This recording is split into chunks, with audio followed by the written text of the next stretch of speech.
Hey guys, Matt here with Take Roads Less Traveled, and today we're going to be showing you how you can fix a pretty common issue on these avalanches and Suburbans, and that is come to the fuel pump, go to get some gas, and take your nozzle, select it all the way, and you set it on the auto, so it's just going to pump. And a lot of times what will happen is while it's pumping, it'll stop all on its own. Now I stopped it, but a lot of times that'll happen to you. And guys sit there and they wonder, why in the world will my pump keep turning off all by itself while I'm pumping gas? All I want to do is pump gas and not have to sit there constantly and hold the pump. Well, today I'm going to show you how you can fix that. There are three main causes as to why your Avalanche or your GMT800 truck is doing this, and we're going to start with the easiest of the three first, and that is your EVAP Canister purge valve. Now, it's really easy to get to, so we're under the hood, obviously. All we're going to do is have an 8mm bolt, take this engine cover off,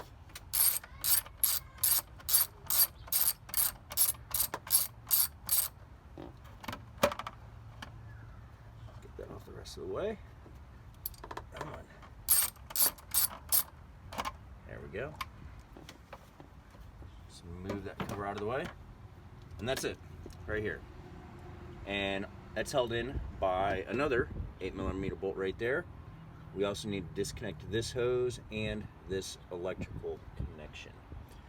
So the way this hose comes off is there's a little gray clip right here, and all you have to do is take and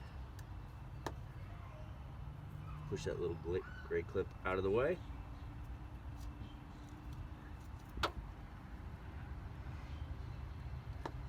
And then your hose should pop off. Let's loosen that up just a little bit, relieve a little pressure. You know what? We're actually going to start with our electrical connection. That might give me a little more space. So this has just got one of those simple little lift tabs on the back. So you just lift up on the back, pull it right off, and move that out of the way. Now we might be able to twist this off just a little bit more. I'm trying to be careful because I don't want to break that plastic tube. So we're going to undo the bolt, see if this will help us out a little bit.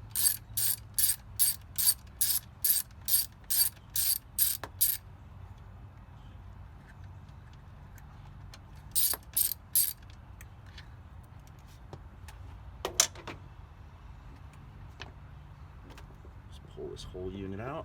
The O-ring on it, so it might take just a little bit. There we go. That might help us. Let's see here.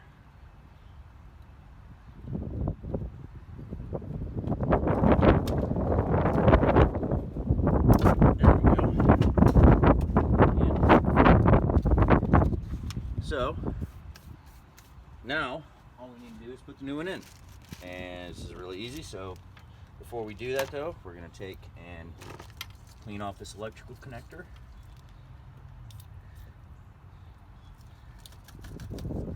A little bit of cleaner.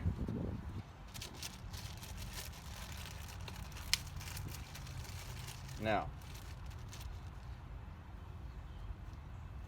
here's the old one, here's a new one.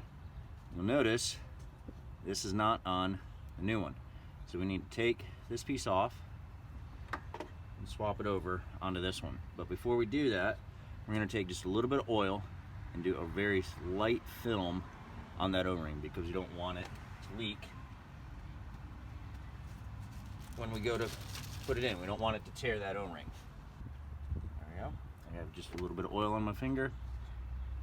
Not too much actually. There we go. We're just, like I said, we're just going to do a real light film on that O-ring, just like that.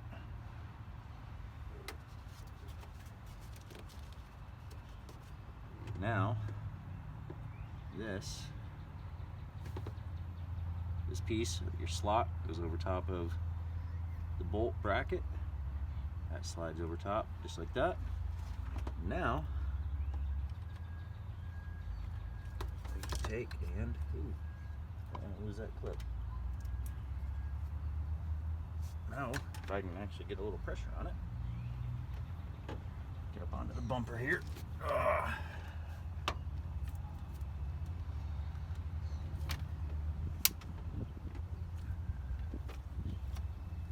this to stay out of my way. There. We'll just drop right down on. Now, uh-oh, where'd that clip go? There it is.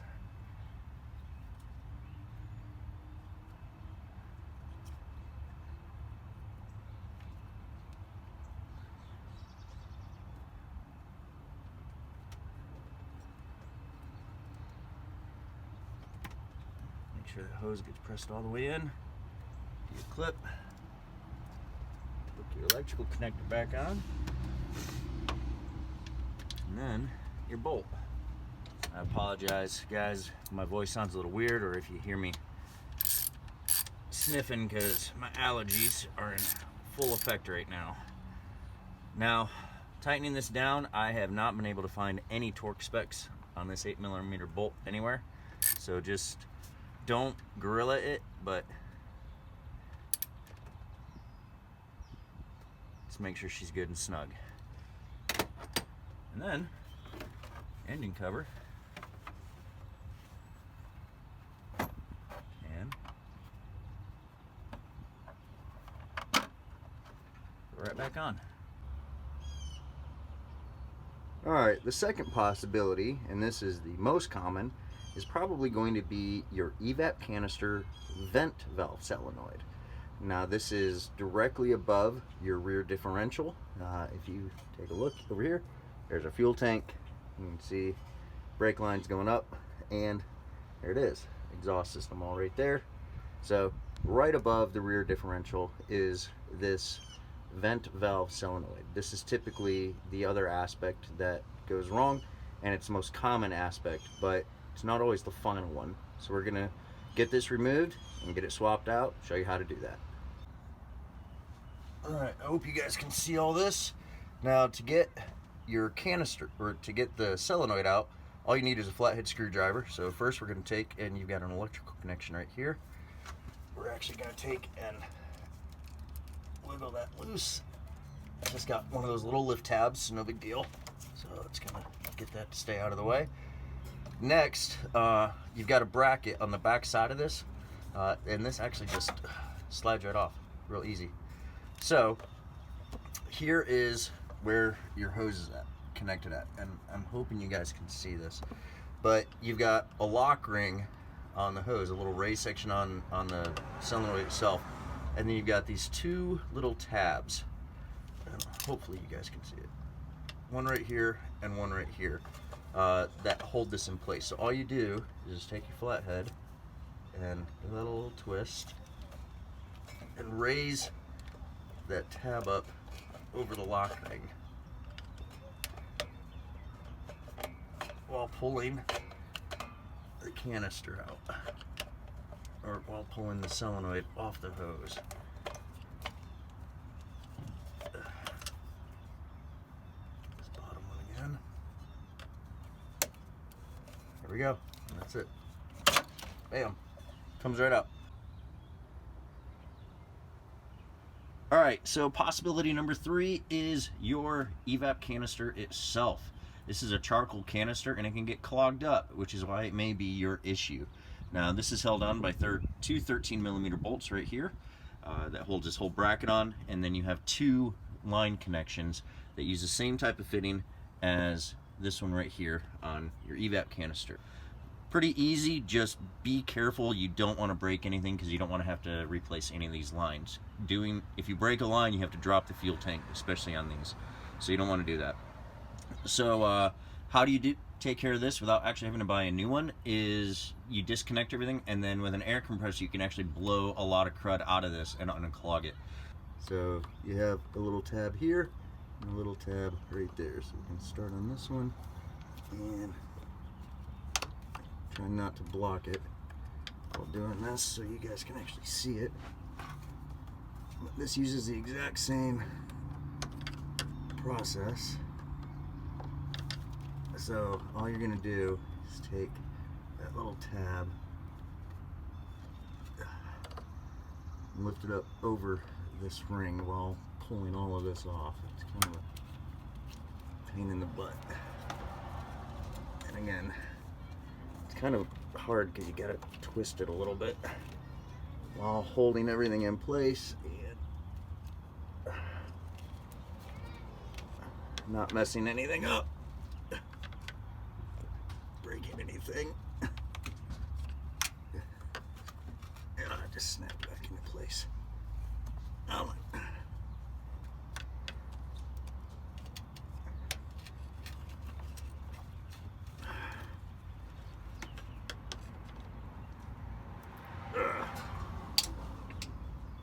it's almost there. Come on.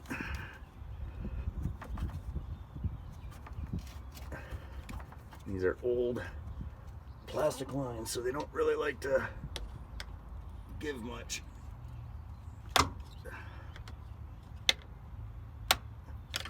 Oh, there we go. Over that ring. Come on. There. Woo-hoo-hoo-hoo. Oh, and there is another one all the way up here that I didn't see. No. That's not what I wanted to see. I want another one. Great. Just what I wanted. Another line. Yay. But you guys can see that's how you take them out. Kind of a pain in the butt, but we'll get the other ones out. Alright everybody, so I decided to go ahead and unbolt the bracket the rest of the way and move this vent out a little bit, which actually worked out really well. So this back fitting, or the one that's towards the front of the vehicle on the canister, actually is the one that connects to your solenoid. So you can leave that one in place. You can just undo this little electrical loom connector and everything so that you can actually pull the whole thing out. But you do need to undo this top hose right there that connects to your fuel tank. Sorry, the camera's shaking like crazy. So if you squeeze these tabs here, it should be able to come out. If I take and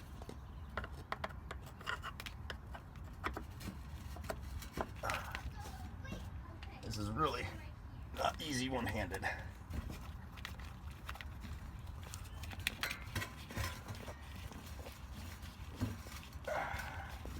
Don't want to break this clip.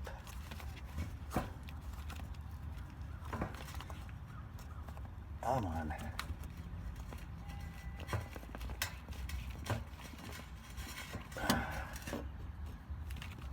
Not all that easy one-handed.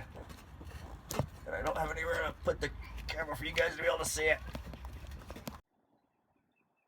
Well, I got her out, and I apologize, guys. I really hate doing things that I'm not able to put on video because it always drives me nuts when somebody makes a video and they don't show you actually how it was done. So you have this little clip fitting. It's a normal fuel line style fitting and everything, and your line slides over and has two little holes in it that these two lock tabs rest in. You guys could see that in the video. And what you have to do is you have to get these depressed down in order to do that. So typically you can just take and on the ends press that in and get it. And I ended up just having to wiggle this whole canister around a little bit to where I could finally get to the other side and take a flathead screwdriver and press what is essentially the top tab down, and then just pull the hose off. And then at that point I was able to just pull the whole unit out. So again, I apologize, guys. I hate doing steps that you're not able to see on video. It drives me nuts. So I really apologize, and hopefully that helps you guys really understand how that works. But this actually does give me a really good opportunity to give you a very clear showing of how to get these fittings off. So let me do that for you real quick. Alright, so again, this is the hose that runs from the canister to the solenoid. You have one of those little electrical lock rings that hold the wiring loom to this. All you do is just put your screwdriver in there and twist, and it'll come right off. Super easy, very common sense. So as you can see, you've got 4 tabs. You've got one right here and identical one right on the other side, and then you have 2 right here that retain it to the lock ring. Excuse me, allergies, hate them. All right, so this can spin freely. These lock tabs generally don't really do much. You don't really need to worry about these ones too much. Generally just a quick little pop away will let you know if there's even really any reason for it to be there or not. But these bottom ones are the ones you really have to focus on. And so all you do is you can just take a screwdriver, get it in here, and maneuver that to get underneath that tab and just get it past the ring. And kind of move that hose around if you can a little bit while doing it. We'll come to the other side, and we're gonna do the exact same thing and just get it out past that tab.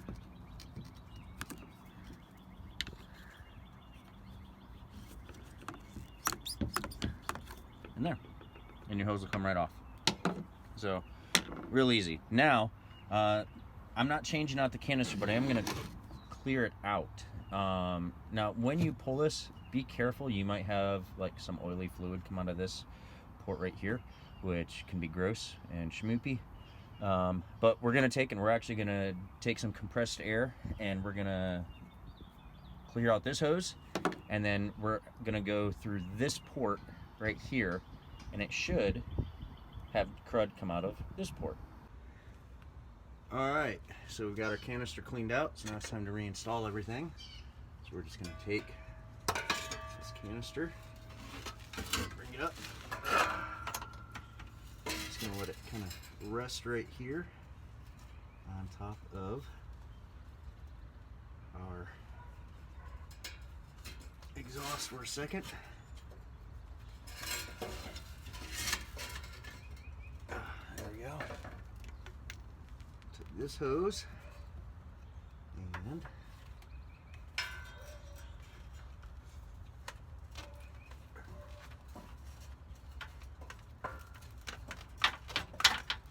connect it back on. You can see just a few twists. It'll go back on. These are going to be the more fun ones, getting these back on, because you got to line everything up with that clip for this top one, which I know you guys can't really see. So let me see what I can do here.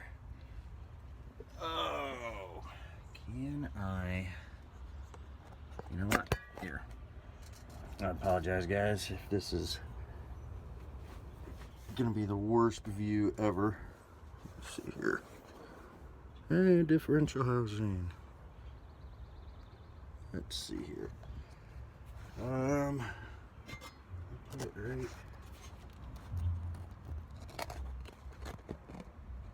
right there, maybe. Hope you guys can see. I hope. I can't tell if you can or can't. Let's see here. There we go. That should work. Hopefully that'll stay, and I won't bump it. So you've got your blue fitting that needs to fit into here. So I'm gonna take and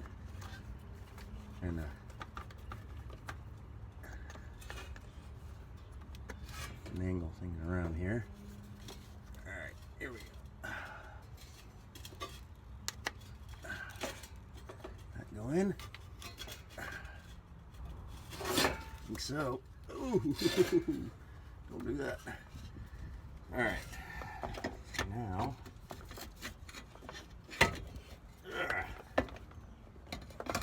should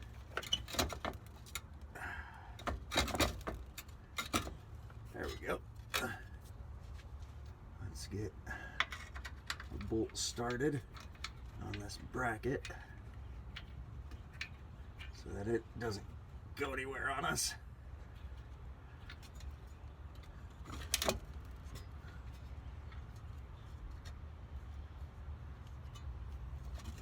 Alright, do the other bolt, get it started.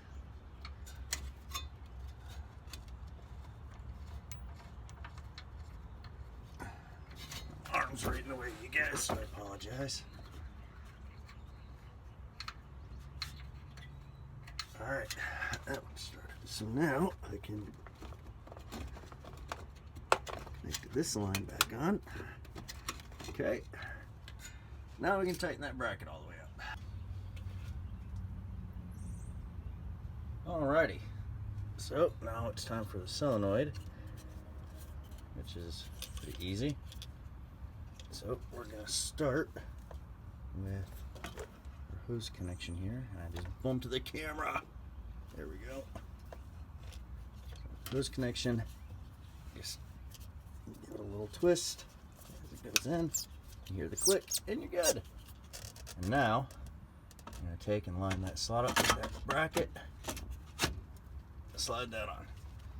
Next, take our freshly cleaned electrical connection, and then just plug it in. There we go. And that's it. So, hopefully, that will help you guys fix your fuel pump issues where it's clicking off. But that's basically how you do a full overhaul on the EVAP vent system for these GMT800s, and specifically the Chevy Avalanches in this case. So, hope you guys have a great one. Hope this helps, and always remember, take the roads less traveled.